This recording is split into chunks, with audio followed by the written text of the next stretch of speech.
seasons change.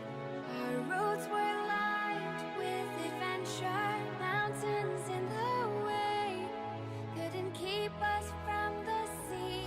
Here we stand, open arms. This is home where we are, ever strong in the world that we made. I still hear you in the breeze, see your shadow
Okay, Assalamualaikum warahmatullahi wabarakatuh and very good afternoon everyone. So I'm Dr. Akram from FTSM.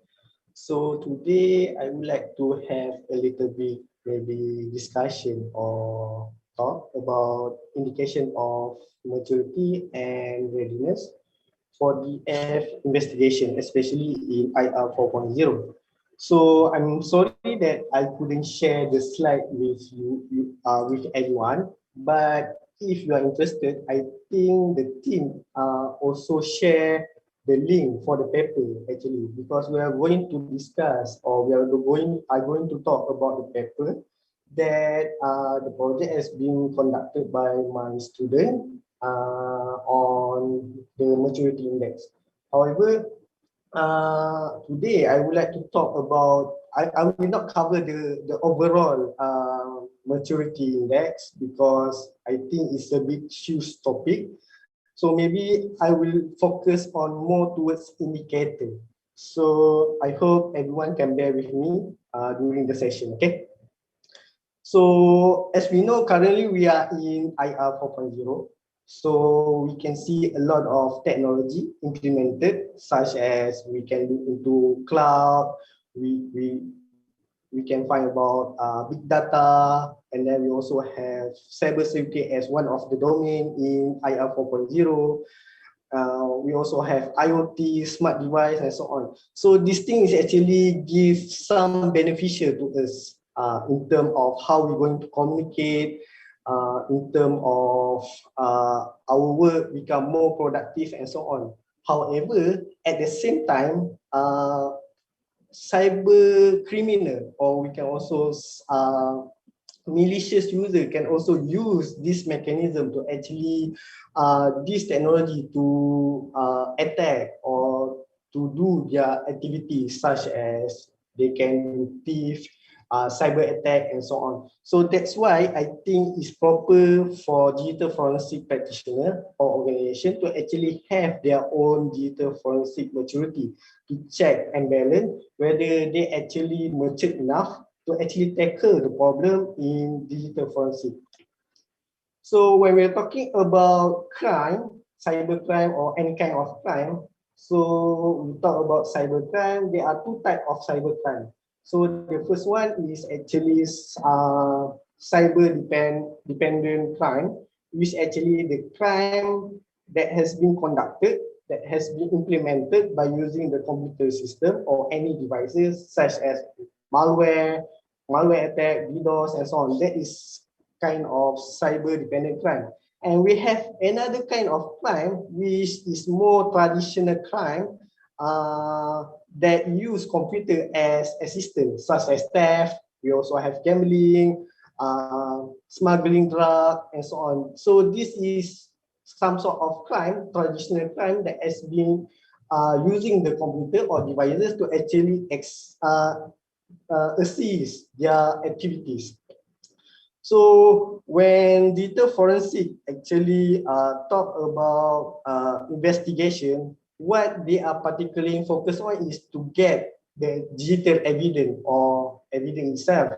So depending on the region, such as Malaysia, so every region, every country has their own definition of evidence. For example, when we are take a look at Malaysia, so look at Malaysia Provision, Section 3, Evidence Act 1950. So it states that evidence is all documents submitted to jurisdiction review. So this can be either hard copy, from perspective of computer machine, device, and so on. So when we're talking about digital evidence, this is actually a piece of information or data that has been recorded, stored, retrieved, and also retrieved by a computer or any kind of device. And Department of Justice in US also define digital evidence as any information that stored or transmitted in form of binary, which can be admissible at the court. So in order for it to become evident, it need to be admissible. So the problem when we are talking about IR 4.0 is admissibility of the evidence on the court. So there is some issue in terms of the quality, in terms of the acceptance and so on. So we are going to look into some of the challenges there from the IR 4.0 that actually affect the acceptability of the evidence. So with the introduction of IR 4.0, we can look into a lot of technology has been implemented. We have IoT, we have cloud computing. We also look at the use of encrypted version of devices, operating system, which actually requires some sort of different mechanism or different approaches to actually extract this kind of digital evidence. And at the same time, as we know that we are sharing the same technology, for example, taking on the cloud computing itself, so there are also some sort of private issue. So this private issue can actually be used by the criminal to actually protect themselves. For example, we can take a look at some of the case study in US, for example, in case of drug smuggling. So the Microsoft is actually rejected the warrant by the digital forensic practitioner to actually enclose some of the information regarding the client email on the cloud itself. So meaning that if you cannot get any access, especially in terms of information, in terms of the data in the cloud itself, so there's no point of you to conduct any investigation at all. And then another thing is IR 4.0 technology also give the opportunities criminal some availability to actually search for vulnerability loophole that actually exists in the IR 4.0 technology. So we can look like so many complicated advanced type of attack mechanism has been applied in conducting the cyber cybercrime activities such as data phishing. We look at remote access attacks such as cryptojacking, attack on the weakness of automation system, IoT, and then using of artificial intelligence as well to actually to conduct their own criminal activities. So due to this kind of thing, digital forensic need to be prepared. Digital forensic organization need to be prepared to ensure that they can tackle the problem itself. So before we can start to look into the challenge, I just want to give some briefly about what kind of digital forensic. So digital forensic is actually a forensic science branch that actually focus on recovery and investigation of artifacts derived from digital devices. So it can be this digital evidence can be a file, can be a document, can be network information and so on, can be a log itself as well. So at the end of DF procedure, the aim is actually to present this kind of evidence to the court for the use of court proceeding as well as for either civil or crime offences. So actually it involves four basic stages. Basically, it will have identification, preservation, analysis, as well as presentation, where presentation is actually you taking the evidence to the court. Identification is when you are entering the crime scene and then you try to identify what kind of devices that actually involved in that particular crime scene. And then preservation is how you're going to protect the integrity of the evidence. Analysis is analyzing all the collecting data that you get during the incident itself.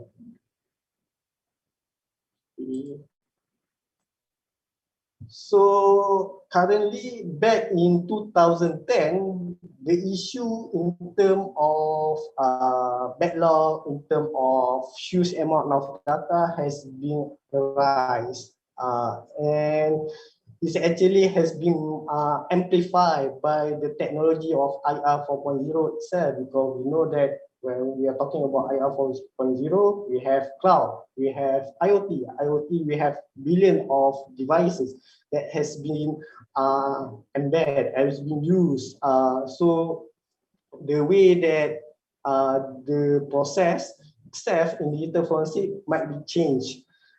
So due to this reason, I think the organization, especially the BF organization, must be prepared themselves. Because previously when we're talking about BF, we are taking more towards reactive mechanism. Means that when the incident or when the crime happen, then we take an action. But I think with the current situation, the organization need to be more proactive, means that need to be prepared in terms of DF readiness and the availability of processes, people, and as well as technology in order to tackle the issue regarding the crime activities. Okay, capability building is actually a process either by individual or organization to actually strengthen and maintain the ability to achieve organization objective over time. So when we are talking about capability building, so it's involved organization assessment where we assess on asset, on requirement to ensure that we actually are on par with the current situation.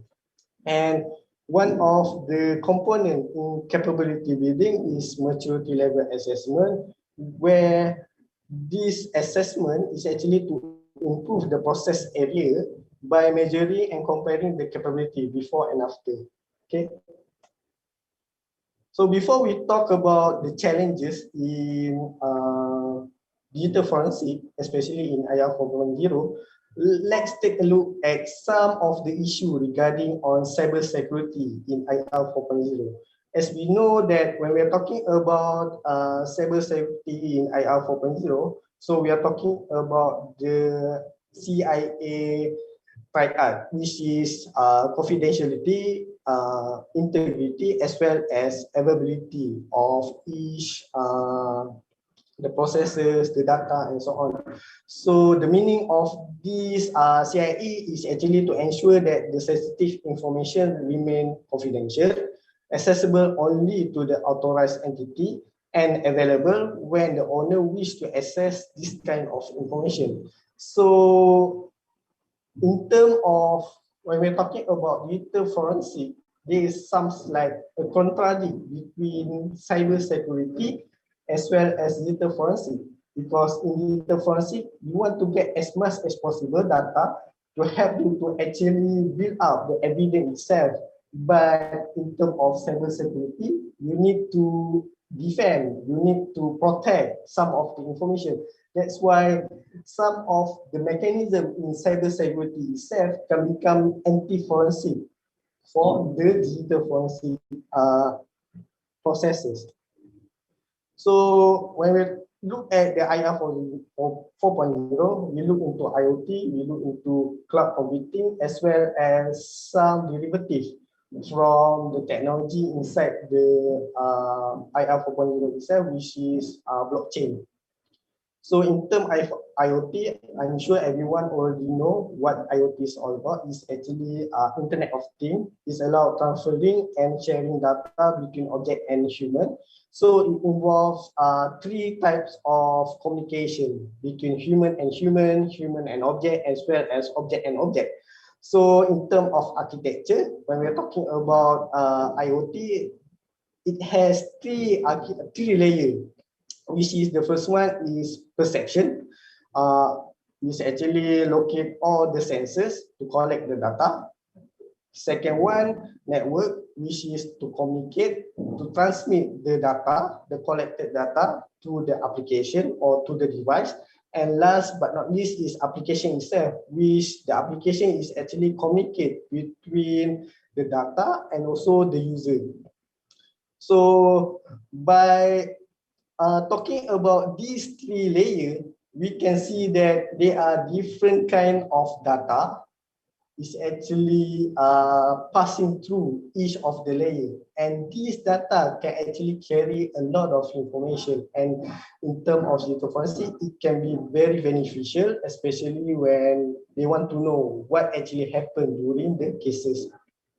So when we're talking about IoT is trying to implement some of the security, like I say, the CIA triad, which is they try to protect themselves.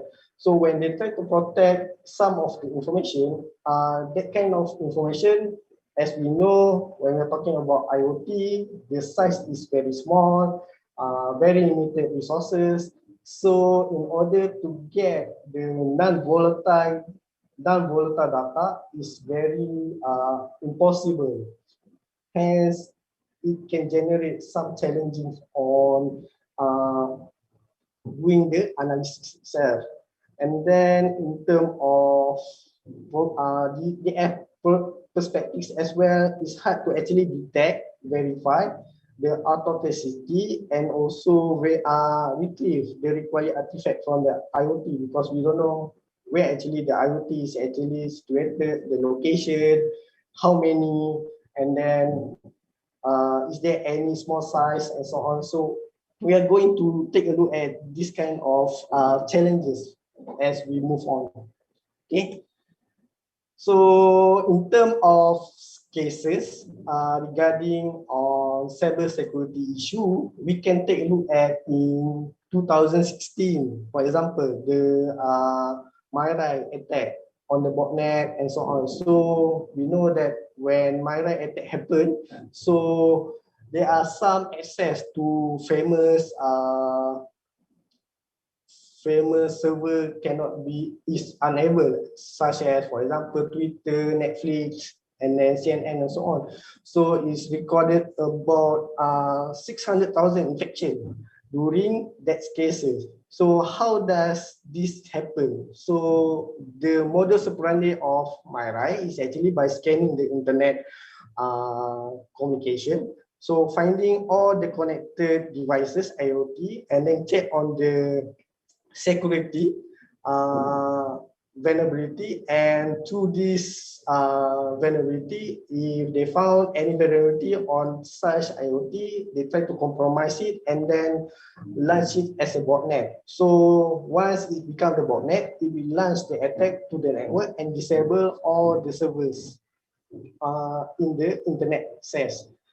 Another thing about IoT, criminal always try to discover the IoT connectivity weaknesses, which in terms of security practitioner as well as the practitioner, they need to always come up with some technical and also policy response.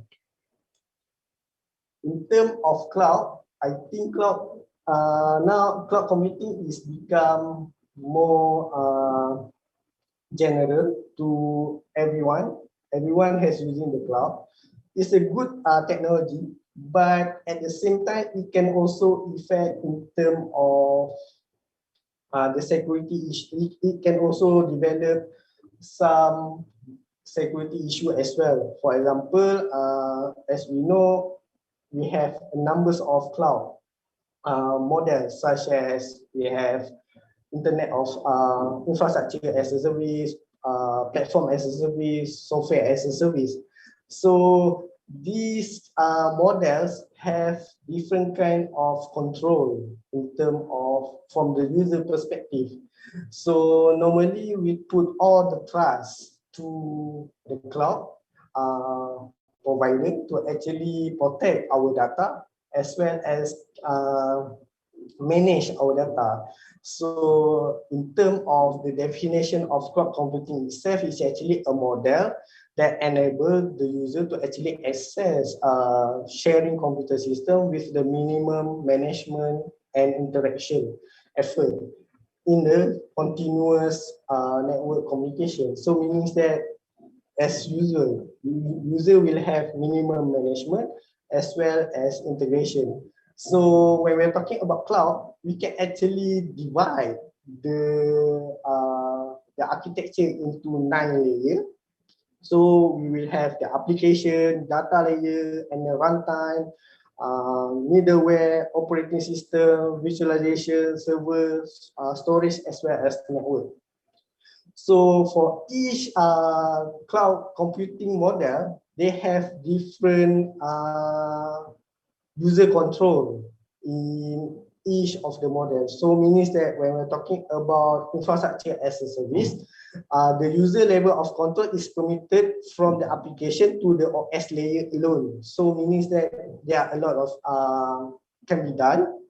So since it has the OS layer, so some mechanism in terms of security can be implemented by the user itself, especially in on the OS layer. But when we are talking about platform as a service, the user only manage the application and as well as the data, meaning that it cannot get it, it don't know where actually the data has been stored. It cannot get any information in terms of the log itself, in terms of the activity that has been conducted. And if any deletion happen, so you cannot recover back the information. Same thing as the software as a service. Software as a service is the least control that the user can have, because actually user don't have any control at all, because the only thing that the user get is actually accessing the data. For example, you access your storage and so on, but you don't know what actually happened. So due to this minimal level of management interaction, so the visibility of the data and is very low, and it's actually affect some of the digital forensic investigation, because as the digital forensic investigation, we need to take a look at what kind of data can actually being analyzed, can be the can the DF practitioner can do the data acquisition and so on, and with less of implementation, sharing API and so on. I think when we're talking about platform as a service as well as software as a service, there's an issue over there, because there's no direct contact between the DF practitioner, digital forensic practitioner, with the server itself. So it need to rely on the uh, cloud storage provider, or cloud service provider, to actually provide them the evidence itself, the data itself, so that they can do the analysis. So another thing that issue with cloud computing is the share responsibility. So by the cloud provider, the meaning of share responsibility is the provider only protect the the design security. However, in terms of the data, in terms of whatever the user put inside the cloud, is actually need to be protected by the user. So this can be some of the issue, because there's been taught in a lot of research, a lot of studies that actually suggest that all parties, such as user, service provider, policymaker, should actually prioritize on data security and privacy to protect the sensitive information from the misuse of provider, as well as from the external attack by the hackers or malicious user. One kind of attack actually happen or in cloud computing, if you know about cloud hopping, where the attack is actually in terms of cyber attack on the cloud service provider.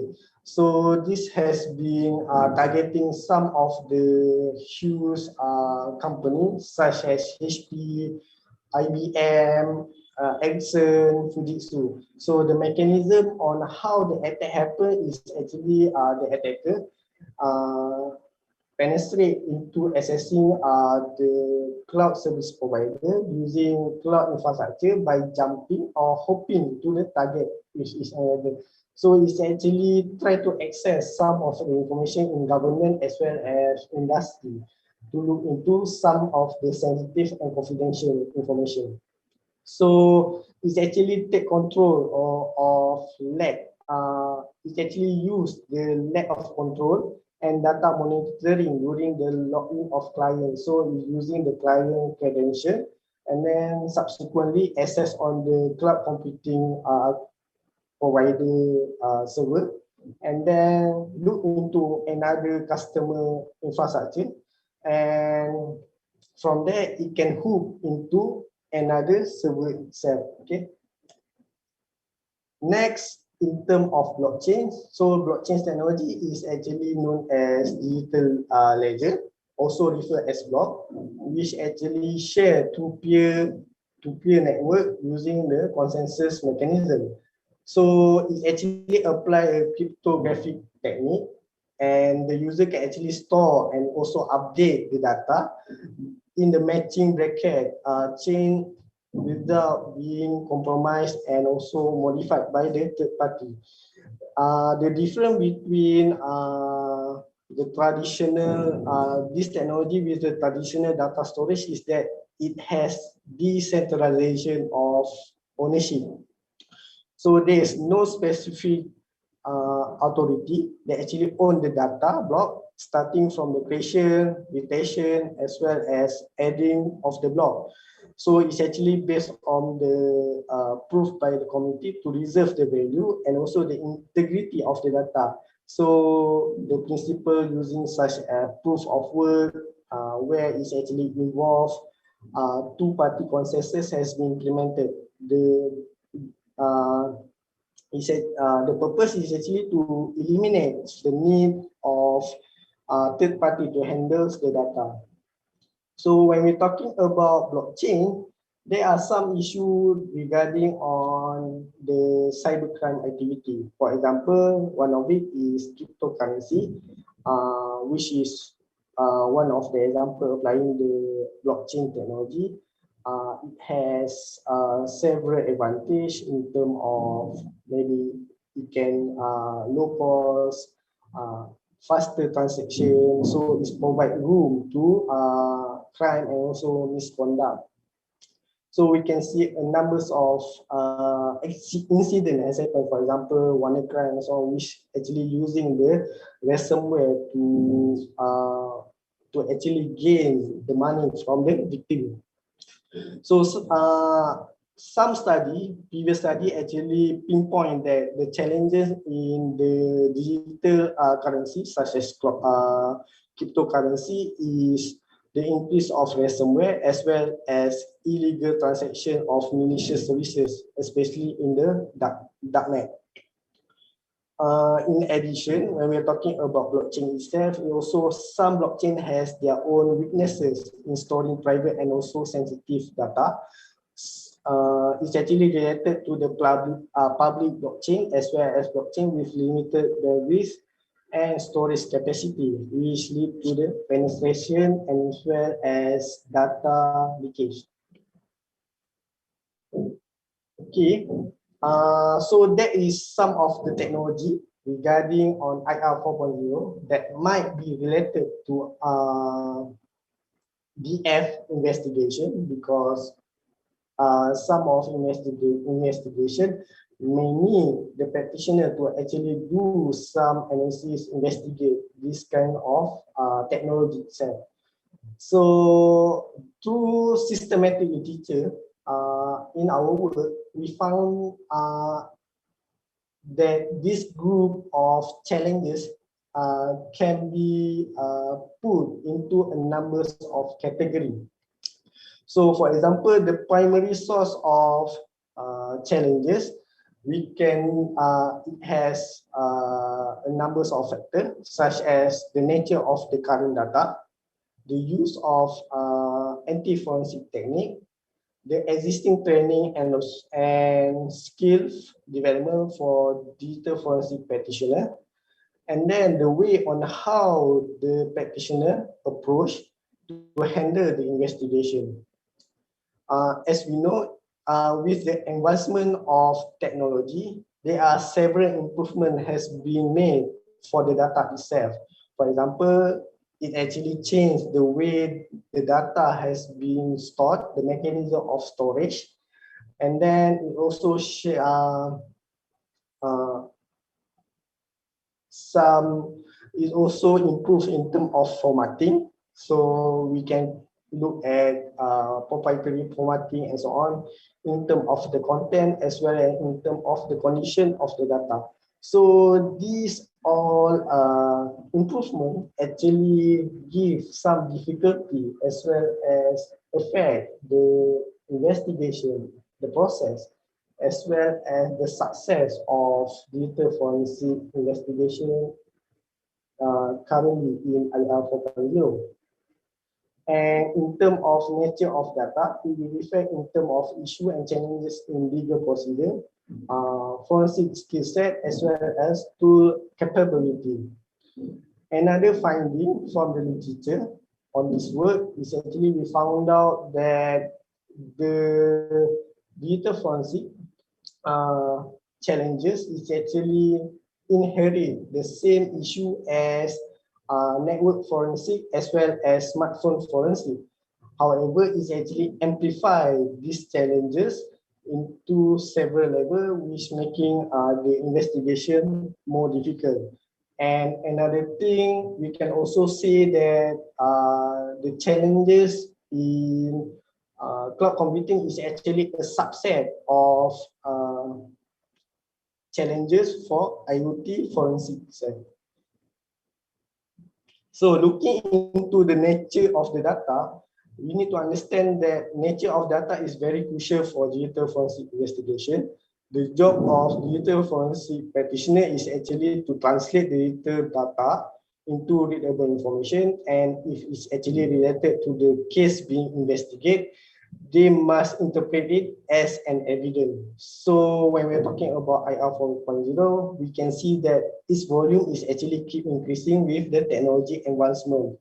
This is true for the case of IoT and cloud computing as well, where it involves billions of interconnected devices, which affect the duration of DF investigation, such that it might take years, it might take months or years, and sometimes the case itself might not be relevant anymore.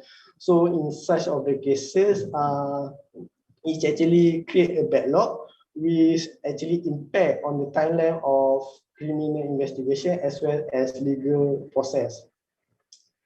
So another thing about the nature of data is the distributed nature in network, especially in terms of cloud computing and IoT, where it will give headache to DF practitioner, especially in terms of how to locate, to seizing, to retrieve the evidence from the system. And depending on the network size, there is no possibility to actually collect all the evidence from all the resources.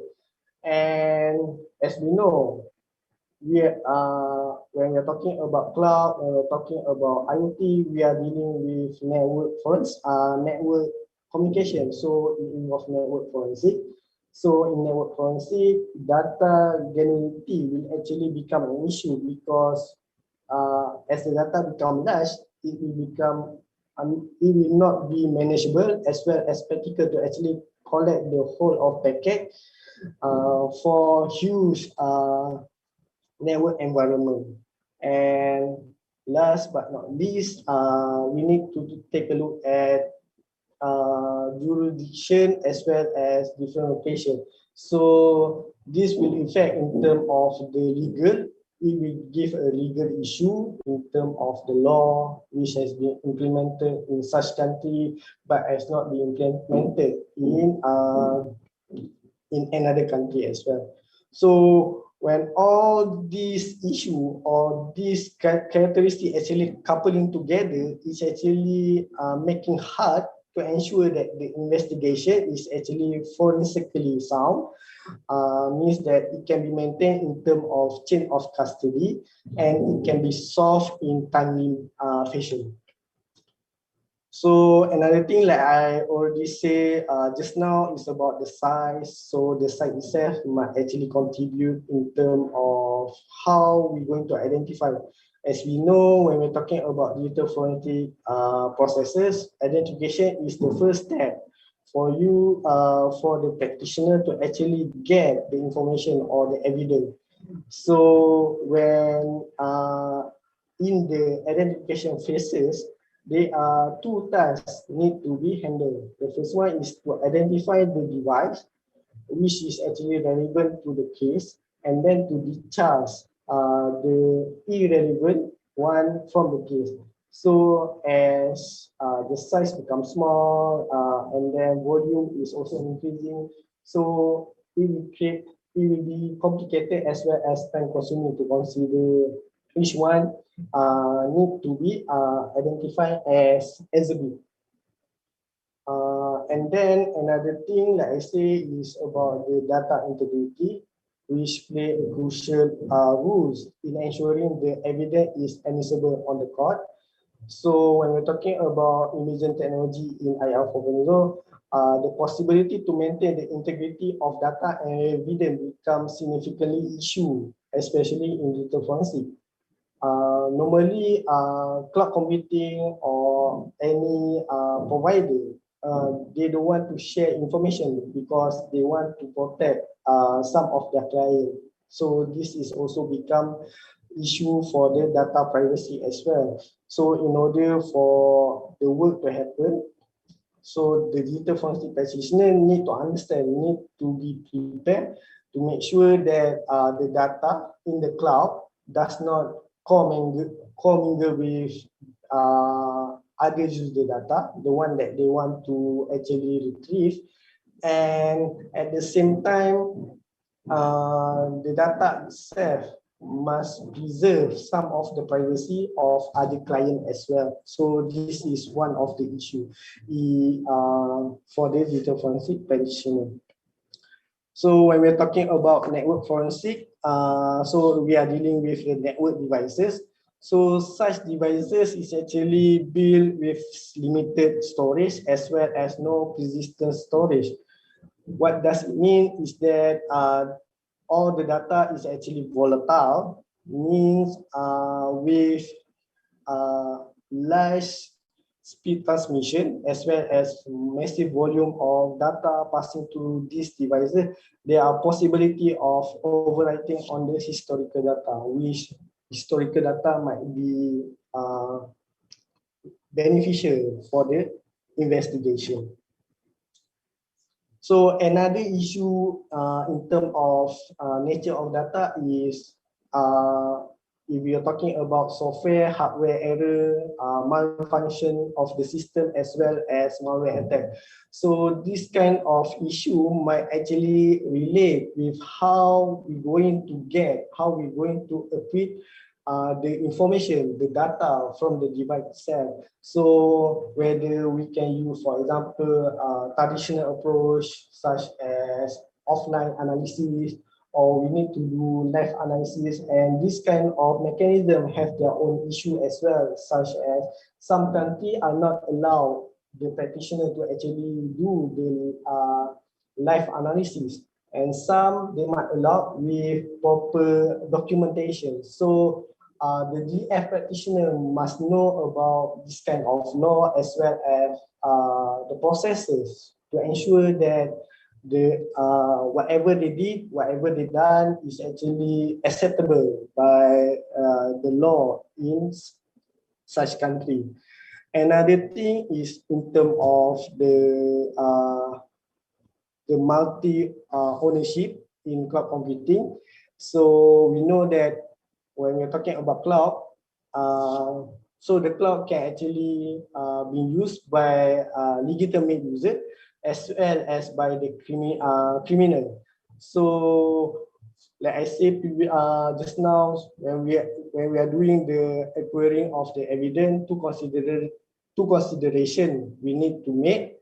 The first one is to ensure that the evidence is not commingled with other user data. Second one is other user data is not accessed to preserve their privacy. Next, when we are talking about cloud computing, is actually about the transparency between cloud computing services with the user, especially in the service level agreement. So when we click a tick in some or in the SLA, so normally we need to understand that there are some information that actually hidden from the perspective of user point of view. First one, as a user or as the owner of the data, you don't know where actually the location of your data. And then second one, you don't know what actually happened in that particular data, whether the data has been in the movement, in the replication, and so on. So this can actually create some drawback to digital forensic investigation, as well as we don't know where actually we can get that particular data. And beside that, like I say just now, the cloud service provider is also not providing some capability to actually tracking or auditing the history of the data access, data deletion activities on the data as well. So there are possibility that the cloud storage or cloud service provider can actually have a full control on the user data, where it can actually tamper, modify, and also delete such data. So the issue in terms of integrity, in terms of trustworthiness of the evidence is actually become tough if the provider itself actually work together with the malicious user, especially when we're talking about the services in the dark web and so on. So this is some of the preparation need to be prepared by the DF organization. If such happen, for example, if the CSP actually work together with the malicious user, they can actually remove the trace of any cybercrime activity, as well as they can also provide incomplete evidence on the investigation. And in terms of cryptocurrency forensic, one study, which is by Ariffin, actually emphasized that suspect can actually conduct transmission to empty the crypto wallet when the DF practitioner actually walk away from the crime scene, because as we know, crypto wallet can be accessed by several devices. It can be by laptop, it can be by another mobile phone, and so on. So there is no mechanism on how actually we can protect the crypto wallet itself. So once the seizing has happened, so there are possibility for the suspect to actually delete or remove this crypto wallet before the analysis can be conducted. Another thing is, like I say, when we're talking about data, we need to understand and also have knowledge about the data in the device as well as in the tools, because it's very critical for digital forensic practitioner. Such data is necessary to ensure that the practitioner can collect the correct, related, and essential data for the case that has been investigated. So the data itself can have can actually there are three way where actually we can get the data. We can get the data at rest, which is in the storage. We can also get the data during the transmission, especially in the network transmission. And lastly, we can get the data, which is the execution data. So normally this one is either in the memory or in the CPU. So normally in the CPU, we're going to ignore because there is no give any information. So execution, the best way to get is actually from the volatile memory itself.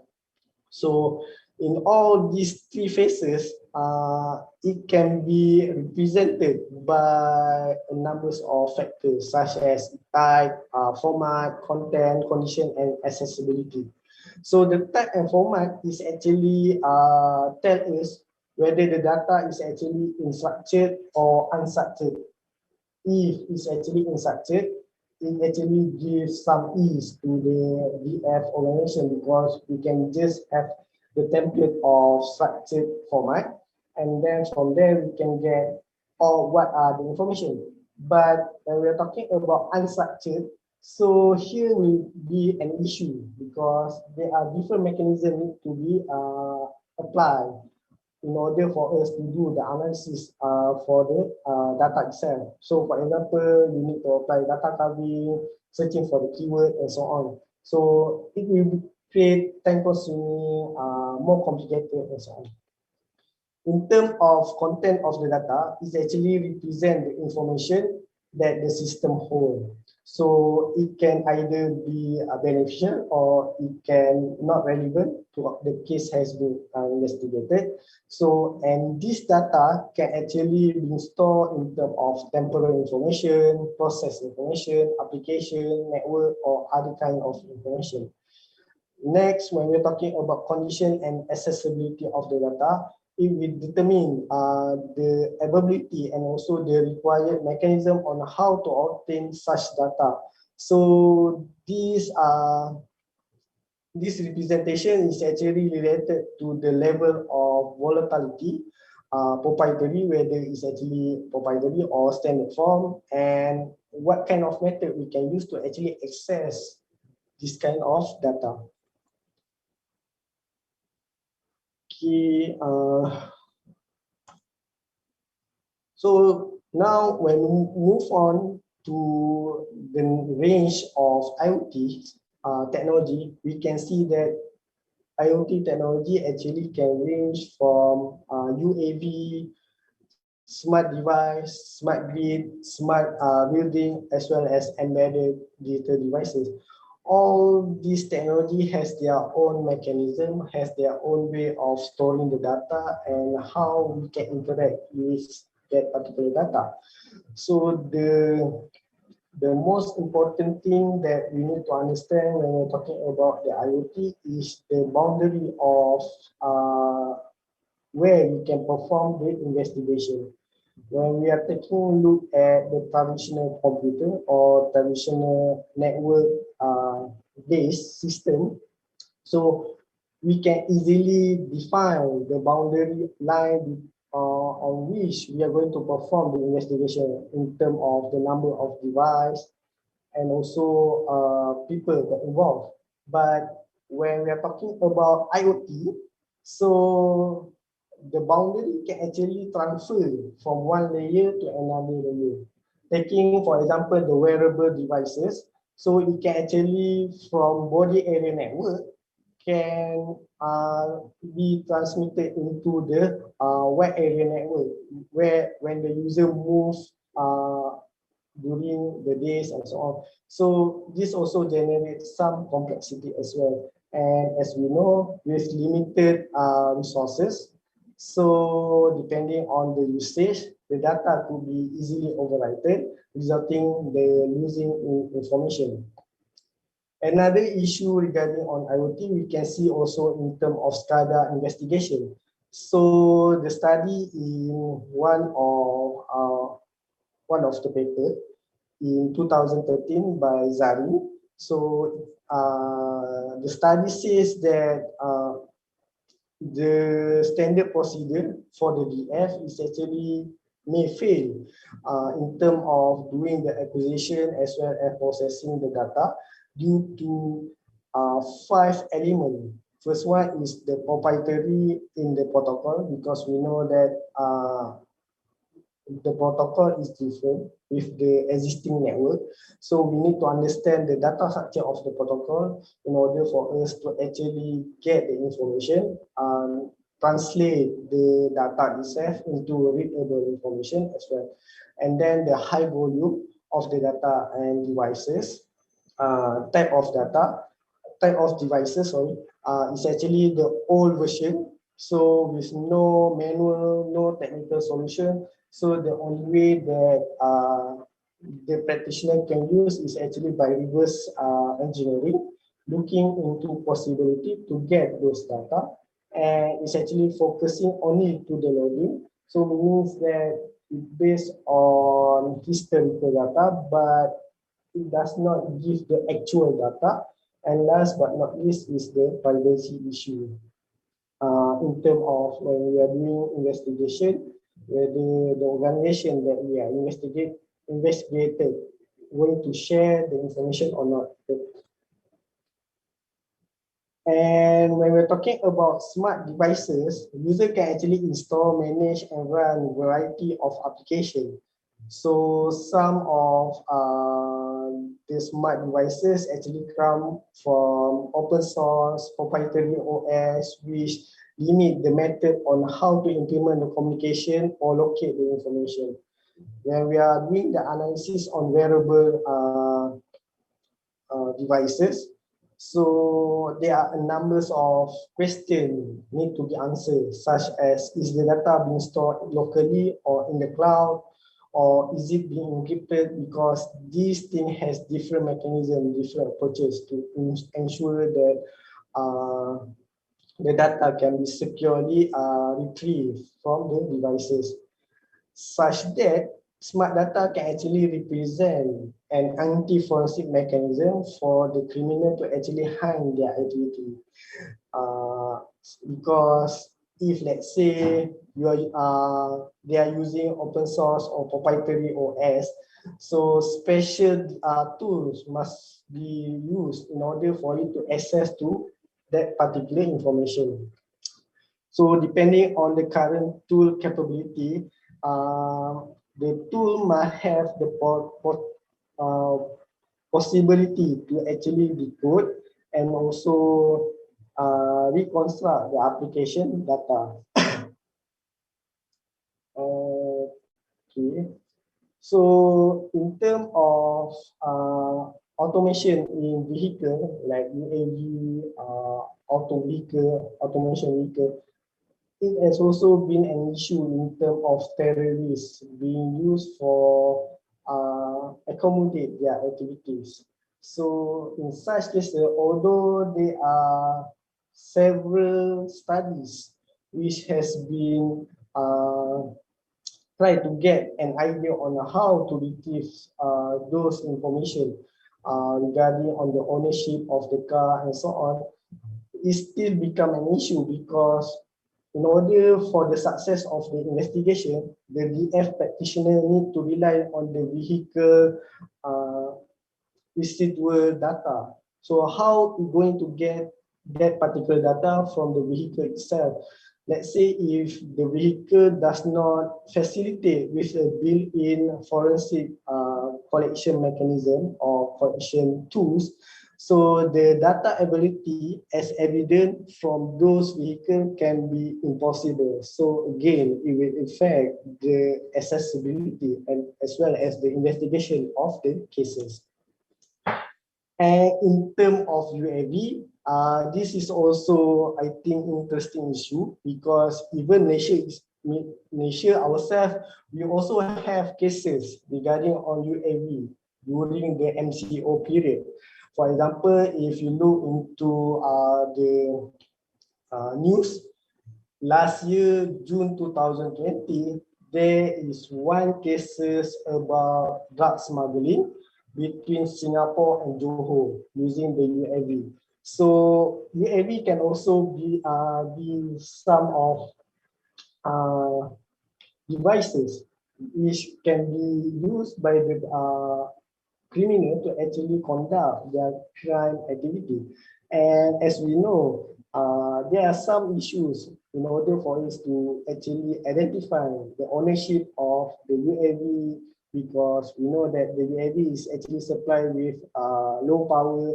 There is possibility that the device lost power and also crash. Another thing, the owner of the UAV can also actually flee from the screen. Leave the UAV over there and then leave for the DF practitioner to actually identify the owner. So if we don't have any access to these devices, these UAV devices, so it will be problematic. In terms of cryptocurrency, so again, there's a lot of anonymity. So it's hard to actually know who actually owns that particular currency. So the process can be tedious, can be time consuming, as the DF practitioner need to trace the transaction carefully online and then observe on the specific key and pair of transaction across the data set in order to identify the individual. So like I say, it will create the backlog for the investigation. Next challenges in digital forensic is actually on anti-forensic. So one study by Herman 2017 actually expressed the relevancy of DF in the current age, especially in the IR 4.0. It's actually referring to some of the cases in UK where 60% of the cases is not possible to be proceed for the prosecution, and it has been dropped due to the anti-forensic tools.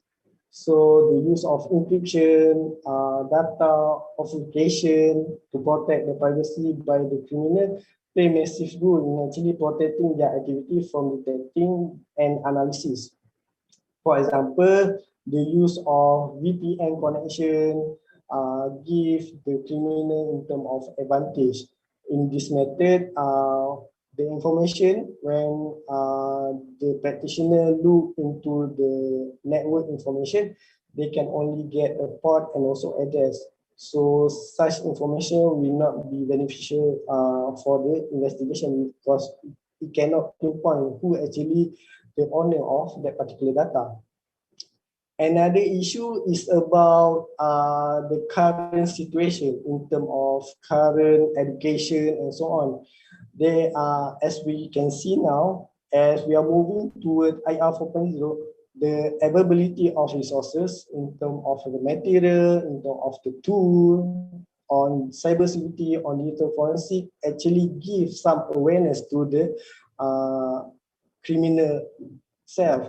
So which actually resulting on anti-forensic mechanism to actually hide their threats. So when we're talking about the awareness, so we can see that they can read our journal paper, they can read any kind of new invention in cybersecurity and so on, and then try to see what kind of loophole actually in such data, tools or material. Another thing, there's also availability of resources that facilitate the crime activities, such as deep web, anonymous market that offer unlawful tools and services, contributed to the investigation challenges. So the criminal can actually implement several mechanisms to actually protect themselves from the attacks, such as using a zombie machine, remote proxy service, server, as well as encryption. In terms of network forensic, because as we know, when we're talking about IoT as well as cloud auditing, it will involve in network forensic as well. So the F practitioner will mostly investigate the IP address and also the destination. So attacker can deploy different mechanisms to actually hide their own IP address, both for the investigation as well as from the network security devices. Such method can be IP spoofing, where it create false IP address to actually hide the sender as well impersonate other person. In terms of code overlooking, it can either represent either anti-forensic as well as the victim. Due to its high performance, high computing power, high resources, it can be used to actually decode encrypted file, perform malicious activity such as stealing information, wiping, as well as launch a botnet to actually disturb or damage other data. Simultaneously, we can also see that it gives the opportunity to criminal to actually conduct as well as cover their malicious activity by applying any anonymity tools as well as storage in the cloud computing.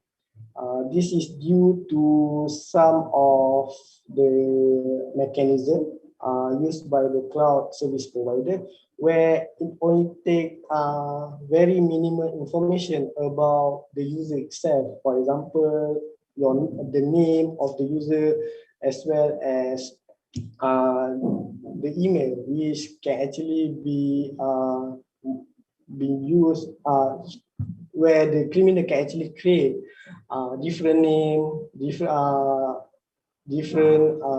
using different email without any tracking on their information. So another thing is by using Tor browser. So I'm sure everyone here is actually familiar with the Tor browser, which actually gives significant barrier in terms of identification, detect, analysis, prosecute the activity by the user. So the IP can always not represent the real identity of the user. And this can be implemented during some of malicious activities, such as conducting any illicit transaction, conduct botnet communication, as well as other cyber security attacks as well. So there are a number of approaches where the user can actually hide their PZ. For example, using open network, open wireless network, because it's actually not controlled by anyone. Open space, such as it can launch the attack from the library, from the cafe, which is not monitoring by the DF or authority, using the Tor exit relay and VPN. So all this method can actually be used for them to actually hide their information. And last but not least is the encryption itself, where the encryption is actually help the cyber criminal to protect themselves. And it's not only we are talking about encryption in the network. The encryption can also happen in the smartphone, in the operating system as well. So again, it gives some difficulty. Last but not least, the malware, like I say, I think I already say this one, is only located in the volatile resources and then launch the malware or malicious activity from there. For example, when we're talking about standalone computer system, the malware can actually exist in the RAM itself, and then when the user actually close or shut down their machine, what happens is the malware itself can actually be stored temporarily in the virtual memory area, which is the system file itself. So in terms of another kind of challenges is actually in terms of tool reliability as well as capability. So as we know, tool error and limitation can be considered as one of DF investigation challenge.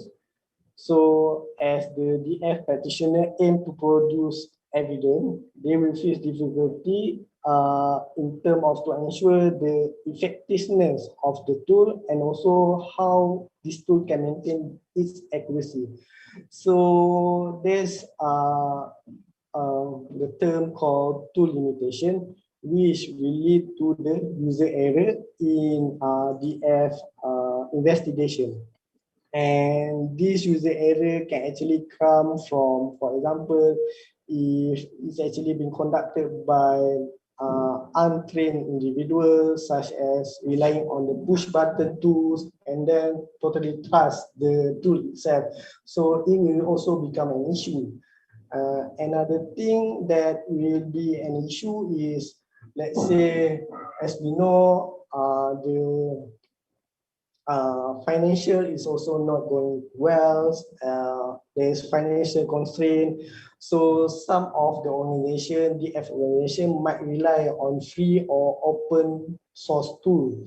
So if they use this kind of tool, there are possibility they need to understand that this tool is not developed by the professional, is not undergo any best practice on developing the tool, such as maybe the documentation is not there, as well as the limitation, the validation. If there's no validation, and you only trust whatever the manufacturer word about the tool, so it can actually jeopardize the overall investigation, because we don't know whether the tool is actually work or is actually create some bug, some error, and so on. So in order to eliminate this kind of factor, this kind of challenge, validation need to be performed, as well as verification, in order that the tool is actually work as what the manufacturer says about it. We need to understand that the F is actually a complex field that actually rely on embedded algorithm in the automated tools. That's why some of the tool is actually a push button tool, but that's not give us any reason to actually not doing any verification at the beginning of the investigation.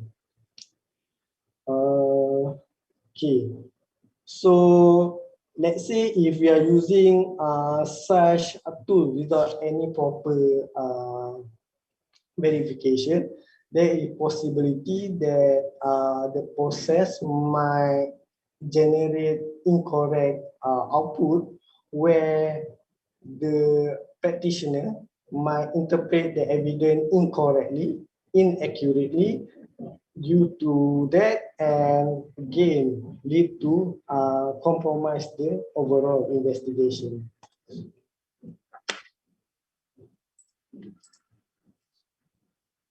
So, and then when we're talking about tool capability, we know that with the current data, current environment, we're talking about cloud computing, IoT, cryptocurrency, it can be seen that the existing tool is not 100% support the investigation. So current tool on network environment only focus on capturing and also recording the traffic from the communication. So when we're talking about the high-speed transmission as well as massive volume, it will be time-consuming, hard to process and visualize the tool, unless there is some intelligent tool has been implemented together with the existing current network forensic tool. In terms of cloud and IoT forensic as well, current available tool also possess some limitation, and it cannot cope with the technology of distribution and elastic characteristic, such as again because we don't have any control in terms of the technology for cloud and also IoT. Last but not least, for the cryptocurrency, the forensic tool actually focus only on the information that can be retained, we can get from the smartphone, such as the information about the device, the IMEI, the IP address, MAC address, branch, and model.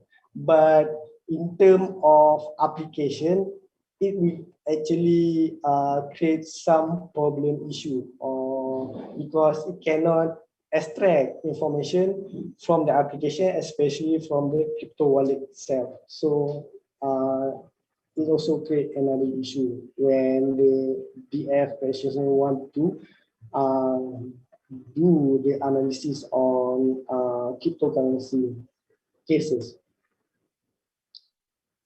Next challenges is actually on the people, because we know that in order for the investigation to be success, the DF practitioner, which is people, must well perform, must fully equipped with the skill and know what he or she do during the investigation. So it's actually reflect in terms of the skill from the perspective of DF practitioner, as well as from the potential of criminal ability as well. So there's been debate again in terms of changing of demography. As we can see now, currently people are already into IT world at early age, so they are know how to conduct the computer, how to conduct devices. So this also actually may contribute to create a new version or new wave of cybercrime. The education, the technology is actually can result such progression, being responsible for creating smarter criminal, cyber criminal, and so on. Although there's no correlation, studies has been conducted. I think this issue needs to be taken into consideration, because as a preparation for the challenges, especially when we're talking about new technologies coming in and so on. In terms of the practitioner technical skill set, they're still lagging in the availability of the training to educate the practitioner in terms of the emerging technologies such as cloud computing, forensic, IoT, and cryptocurrency forensic. So it might affect in terms of the procedure that might be taken by such BF practitioner. Next, as I said, the existing material for the forensic training is not updated and not addressing the current issue. It's also same thing as the policy and also standard of procedure. There's no or limited availability of this policy and standard procedure for the emerging technology. And when we are talking about people, it's not about DF practitioner alone. We need to consider all parties, all entities that involved to ensure that the investigation, the prosecution is actually work well. So we need to consider in terms of jury, lawyer, in terms of judge, in terms of prosecutor. They also involved in prosecution of the criminal related to IR 4.0. However, currently most of these individuals have only basic or limited understanding on emerging technology, and it can create a challenge for the DF organization to actually enlighten them in terms of technicality behind the complexity of the architecture as well as the technology itself. So this is another thing that can be looked into in order to actually see some improvement in terms of the prosecution in the court.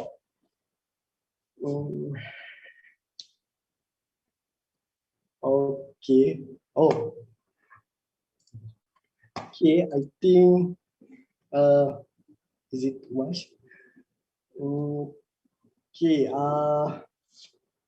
Okay, I will finish off some of the challenges, and then maybe later on I can share some of the slide. If, for example, because I think the time is also not promising us.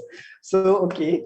I will finish all the challenges, and then from there, maybe if you have any question, we can look into some of the question and answer period. Okay, so the most important is okay, we finish on the challenges. Another thing on the challenges for the people is actually on the bias. So biasness. So there's also an issue in terms of quality. So there are possibility that DF practitioner is biased during the investigation. There is one good study you can refer to. You can refer to Sunday and Draft 2019 studies that actually discuss on this bias issue, especially in terms of investigation. So it's actually pinpoint 7 bias factors such as cognitive architecture and brain, training and motivation, organization factors, base rate expectation, irrelevant case information, reference material as well as case evidence. So all these kind of bias is actually derived from the practitioner experience, from their daily activities, such as their interaction with another party, especially if it's involved analysts with another law enforcement in terms of the knowledge that is actually gathered and so on. So one of the example, as we can see, DF current education system only train or focus on computer science, physics and mathematics. So it does not consider any formal knowledge in terms of bias as well as relevancy. So I think the time is I'm not sure whether we can proceed or not. According to the time, we can leave some of the information in the maybe next available webinar. I don't know. So maybe I can finish off with the what is chain of custody as well as DF readiness. So DF readiness is referred as the capability to the organization capability to actually utilize digital data as evidence in investigation. So it needs some revision in terms of processing, implementation of the technology as well as employment of the people. So the main objective of readiness can be divided into two. The first one is maximize the ability to collect the evidence. Second is to minimize the cost of forensic investigation. And previously, we can see that DF readiness is actually only focusing on the non-DF organization, but with the existing of IMR 4.0, we need to change the mentality of DF organization as well as non-DF organization, where they need to collaborate together in order to ensure that the investigation performed in proactive measure as well instead of reactive measure. So where in order for us to actually conduct chain of custody, we need to understand in terms of the usefulness of data as detailed evidence, which can be divided into 4 components. The inventory weight, the sufficient, whether this is sufficient, whether it's actually determine the root cause as well as linked to the criminal event. So all these components actually present the degree of trustworthiness, relevancy, and validity of digital evidence itself. And it's very important for the DF organization to look into this usefulness as digital evidence in order to actually come out with a new preparation in order to investigate the criminal cases. Another thing that we need to look into is the validity of the evidence, because when we're talking about validity of the evidence and the acceptability of the evidence, it's actually be controlled by some regulation or law, either by the country or by the region. So another thing that we need to look at is on the validation as of the evidence, whether it can be used or it can be applied in such country or not. And when we're talking about chain of custody, it's actually related to digital investigation, and digital evidence is actually represent the process of maintaining and documenting a chronicle history of evidence during the investigation. So it's actually working with the evidence management to ensure that there's no compromise in terms of chain of custody, such as there's no tampering, there's no modification, all the information, all the activity has been documented and so on. Another thing is on standard. So all organization, DF organization, need to be compliant with a well-known DF investigation standard. There are three standards. You can look into it, and some standard is actually on the process, whereas some of the standard might be in terms of the principle, in terms of how you can establish the forensic lab requirement and so on. So there are a numbers of implementation can be applied in order for the DF to be ready in the investigation. For example, it can implement in terms of introducing the personal rules and responsibility to take in charge. For example, it can have 5 rules such as first responder, DF practices, DF analysts, lead investigator, as well as data retention specialist. And when we're talking about DF, when we're talking about malware attack, so cyclic processes such as aware, alert, always on the system, on the organization, can be used to actually help the first responder to actually proactive in handling the investigation. If there's any complexity, especially in terms of DF investigation, the concept of responsibility, accountability, consult, and information RACI metric can be used to actually clarify the accountability and responsibility of each personnel in the DF investigation.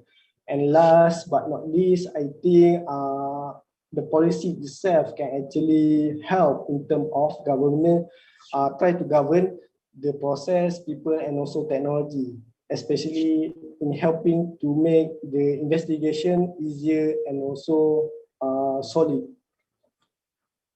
Okay, I think, is it okay if I stop right there?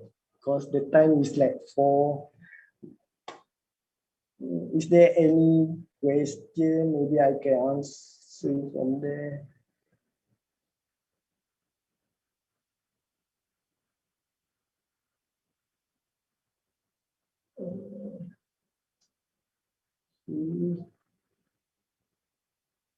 So I think I can stop here because it's still numbers of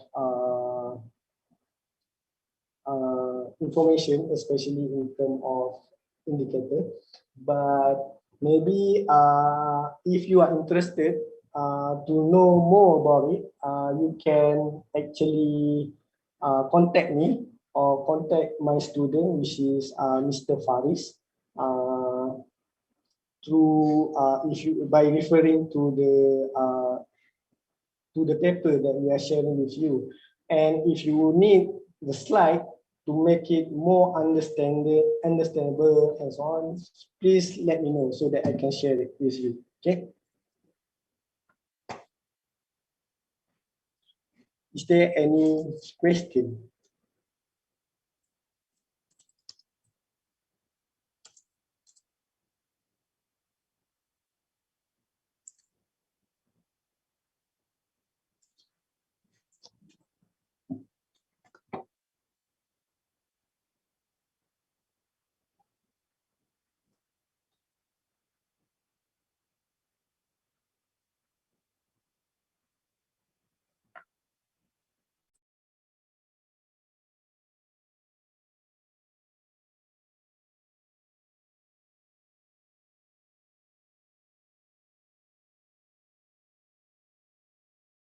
Ya, dah habis. So macam ni?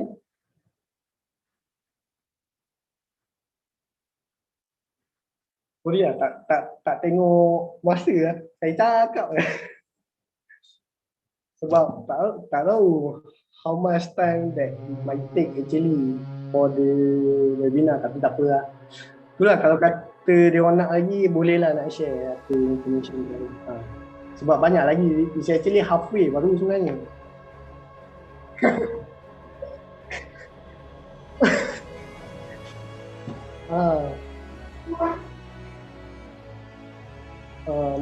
Ni you dah punya ke?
Summer in the hills, those hazy days I do remember.